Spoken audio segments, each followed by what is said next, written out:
Hello students, हमारे channel में आपका बहुत बहुत स्वागत है। और आज हम स्टार्ट करने जा रहे हैं क्लास 10th मैथमेटिक्स का पहला अध्याय वास्तविक संख्या फ्रॉम एनसीईआरटी। अब वास्तविक संख्या पढ़ने से पहले हम क्लास 9th में भी पढ़ चुके थे नंबर सिस्टम। नंबर सिस्टम में हमने पढ़ा था प्राकृतिक संख्याएं, पूर्ण संख्याएं, पूर्णांक, सम संख्या, विषम संख्या, अभाज्य संख्याएं, परिमेय संख्याएं और अपरिमेय संख्याएं। तो थोड़ा सा उसके बारे में रिवाइज कर लेते हैं, रिवीजन कर लेते हैं कि ये है क्या क्या क्या इस प्राकृतिक संख्याएं क्या होती हैं। तो प्राकृतिक संख्या बेसिकली है काउंटिंग नंबर जो एक से शुरू होकर अनंत तक की सारी संख्याओं को हम प्राकृतिक संख्या कहते हैं, जिसमें 1 2 3 4 5 6 7 8 9 10 11 इस तरह से अनंत तक की सारी संख्याओं को हम प्राकृतिक संख्या में शामिल करते हैं। जैसे 1 2 3 4 5 6 10 तो अनंत तक की सारी संख्याओं को हम प्राकृतिक संख्या कहते हैं। एक से लेकर अनंत तक की सारी संख्याओं को प्राकृतिक संख्या कहते हैं। पूर्ण संख्याएं होती हैं, अगर इसी संख्या में जीरो को शामिल कर ले तो ये पूर्ण संख्या हो जाती है, ये संख्या पूरा हो जाता है। जैसे हमें कोई चीज लिखनी है, हमें जब 101 लिखना था तो हम 101 नहीं लिख सकते थे, जब तक जीरो नहीं था उसको नहीं लिख सकते। लेकिन जब जीरो आ गया था तो उसको हम किसी भी छोटी से छोटी और बड़ी से बड़ी संख्या को हम उसको इजीली लिख पाते हैं। तो जब जीरो को शामिल कर लेंगे तो संख्या क्या बन जाएगा, 1 2 3 4 5 6 7 10 तो जीरो से लेकर अनंत तक की सारी संख्याओं को हम प्राकृतिक पूर्ण संख्या कहते हैं, होल नंबर्स कहते हैं। इंटीजर्स क्या होते हैं? इंटीजर ये होता है जिसमें प्लस का भी टर्म हो और माइनस का भी हो और जीरो भी हो, तो ऐसे संख्या को हम पूर्णांक बोलते हैं, यानी इंटीजर्स नंबर बोलते हैं। जैसे उसमें माइनस के भी नंबर हो, -1 -2 -3 -4 -5 ऐसे नंबर को, और इधर 0 1 2 3 4 5 6 इस तरह के नंबर्स को हम पूर्णांक कहते हैं। ऐसे नंबर जो माइनस भी और प्लस भी हो, दोनों नंबर अगर मिल रहे हैं तो ऐसे संख्या को हम पूर्णांक बोलते हैं। अच्छा, सम संख्या क्या होती है? हमने तो देखा प्लस 1 से लेकर अंत तक की सारी संख्याओं को प्राकृतिक संख्या कहते हैं। पूर्ण संख्या जीरो को शामिल कर लेंगे और उधर सारी संख्याएं होल नंबर होती हैं। पूर्णांक होता है माइनस का भी टर्म और प्लस का भी टर्म, तो और जीरो को भी जोड़ ले तो पूर्णांक संख्या होती है। विषम संख्या होता है जो ऐसी संख्या जो 2 से विभाजित हो जाए, 2 से डिविजिबल हो जाए, कट जाए, तो ऐसे संख्या ऐसे नंबर्स को हम सम संख्या कहते हैं। जैसे 2 4 6 8 10 12 10 तो ऐसे नंबर को क्या बोलेंगे? विषम संख्या, जो 2 से पूरा क्या हो जाए, विभाजित हो जाए।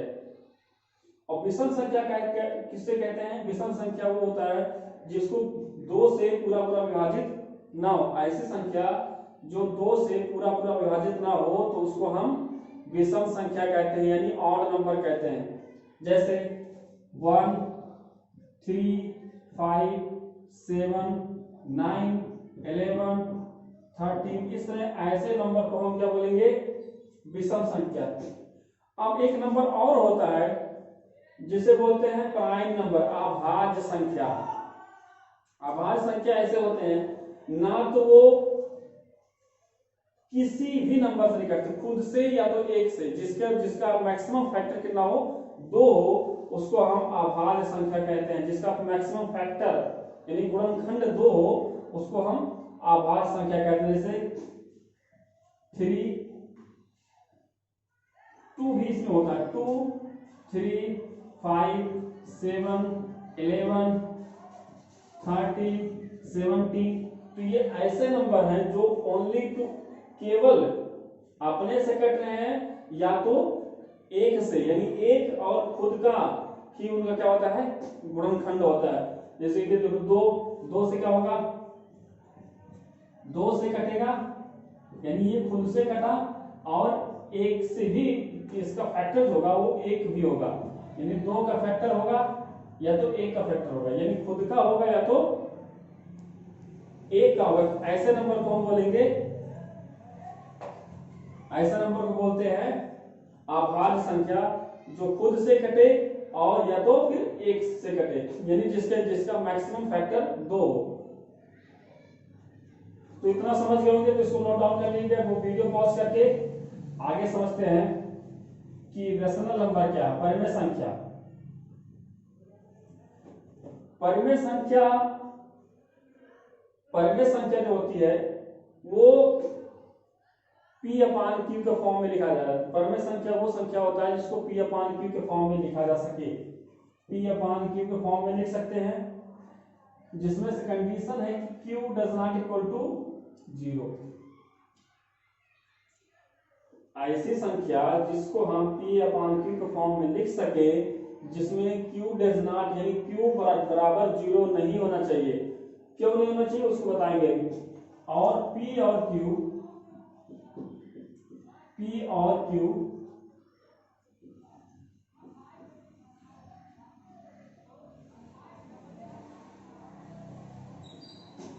जिसमें से कंडीशन है कि ये P/Q के फॉर्म में हो, Q does not equal to 0 हो, और P और Q पूर्णांक होने चाहिए, पूर्णांक हो, क्योंकि अगर ये पूर्णांक नहीं होगा,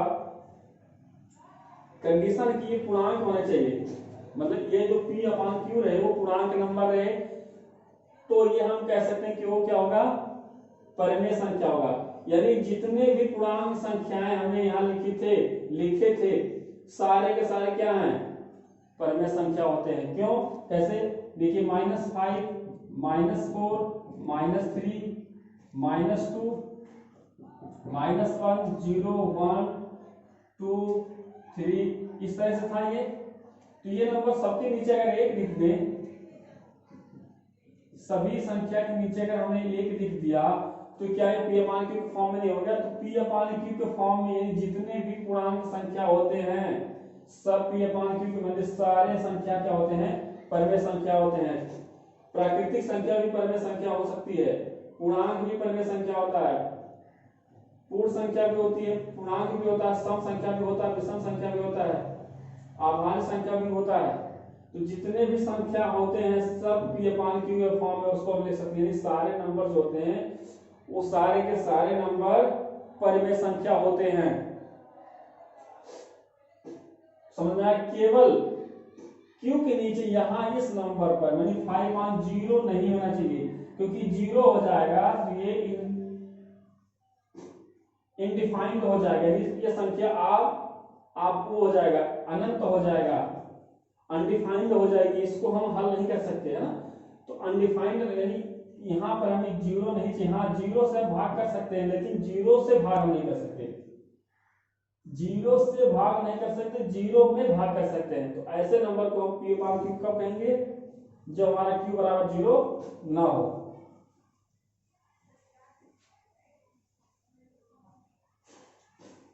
तो रेशनल नंबर समझ में आया।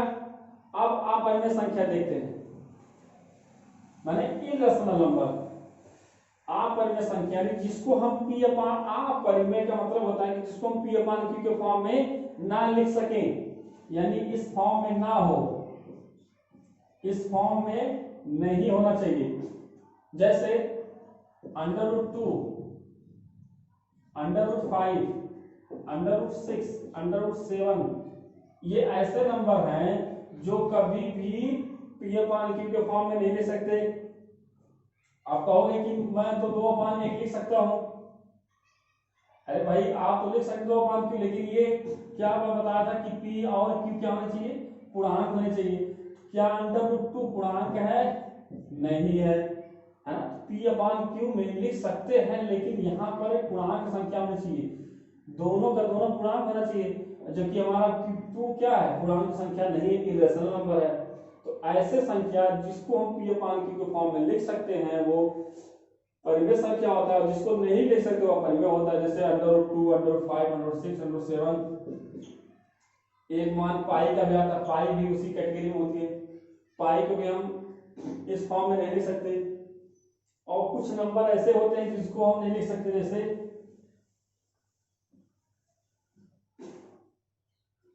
जैसे हमने किसी नंबर से भाग देते हैं तो इस तरह से आता है कि वो कभी कटता नहीं है, जैसे 2 7 6 6 5 2, इस तरह से नंबर को ये हमेशा बढ़ता जाता है ना। यानी ये नंबर जो जो हमने लिखा है, ये नंबर, ऐसे नंबर भी इरेशनल होते हैं जो कभी कटे ना। ऐसे नंबर जो कभी भी टर्मिनेट नहीं होते हैं, जो लगातार वो उसका अंक यानी वो डेसिमल हमेशा दशमलव के बाद संख्याएं बढ़ती रहती हैं, ऐसे नंबर को भी हम इरेशनल बोलते हैं। क्योंकि ये कभी ये टर्मिनेट नहीं होते हैं, यानी नॉन टर्मिनेटिंग है, नॉट रिपीटिंग होता है, यानी ना ये आवर्ती नहीं होती है, ये लगातार चलता रहता है। तो ऐसे संख्या को हम भी इरेशनल नंबर भी कहते हैं। तो इरेशनल, तो इतना समझ आया।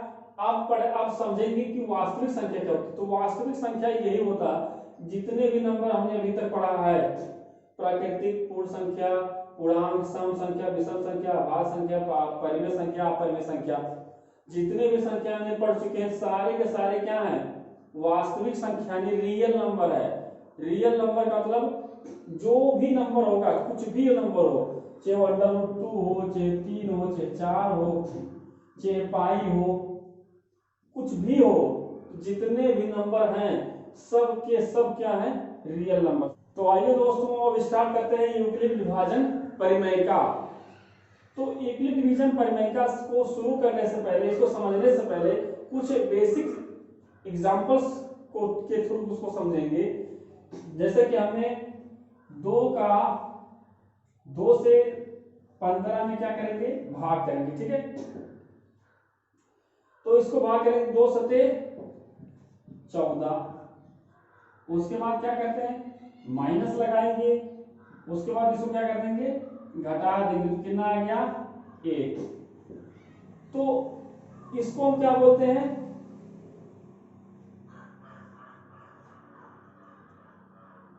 भाजक, है ना। ये क्या होता है, भाज्य, इसको क्या कहते हैं, भागफल, और ये क्या होता है हमारा, शेषफल।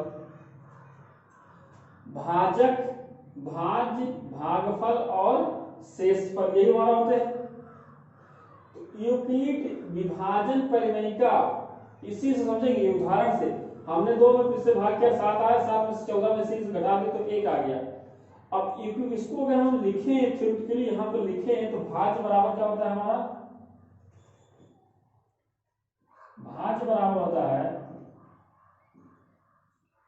भाजक गुणे भागफल धन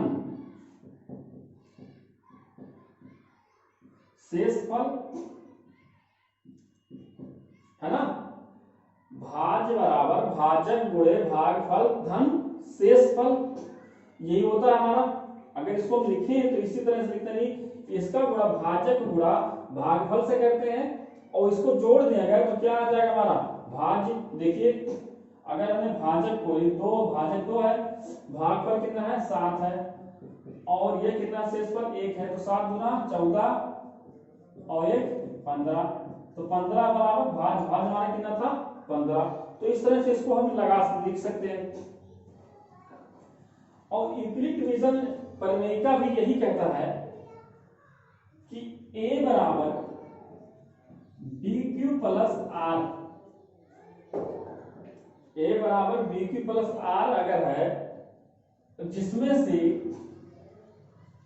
0 से कौन बड़ा होगा, 0 से r जो है या तो बड़ा होना चाहिए, 0 से r बड़ा होगा या तो बराबर होगा, और r से ग्रेटर देन होगा b, यानी शेषफल से हमेशा भाजक बड़ा होता है।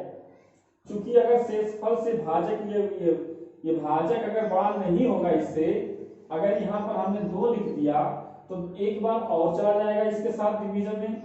तो इसलिए ये हमेशा शेषफल हमेशा भाजक से छोटा होता है हमेशा। तो यही 0 से बड़ा है और जो 0 होगा यहाँ ये वाला, ये हमेशा 0 से क्या होगा शेषफल, या तो 0 के बराबर होगा, यानी कभी ये हो सकता है 0 आ जाए, या तो 1 होगा, 2 होगा, 3 होगा, 4 होगा, कुछ भी यहाँ पे हो सकता है। यानी 0 से ये बड़ा होता है या तो बराबर होगा और रिमाइंडर से, और रिमाइंडर हमेशा छोटा होगा किसे, b से। तो हमारा यूनिट डिवीजन एल्गोरिथम यही कहता है कि a बराबर b क्यू प्लस r, जिसमें से b ग्रेटर देन, ये r इक्वल टू r और ग्रेटर देन b, यानी 0 से r बड़ा होगा या तो उसी के बराबर होगा, यानी 0 के बराबर होगा, यानी या तो हमारा शेषफल 0 हो सकता है या तो 0 से बड़ा होगा, और जो r है यानी शेषफल है वो हमेशा भाजक से बड़ा होगा। तो यही हमारा क्या है, यूक्लिड विभाजन परिमेयिका। तो आज का वीडियो यहीं पे समाप्त करते हैं। कैसा लगा हमारा वीडियो कमेंट करके बताएं, और कल इसके बारे में, इसके अगला कल एक्सरसाइज स्टार्ट करेंगे।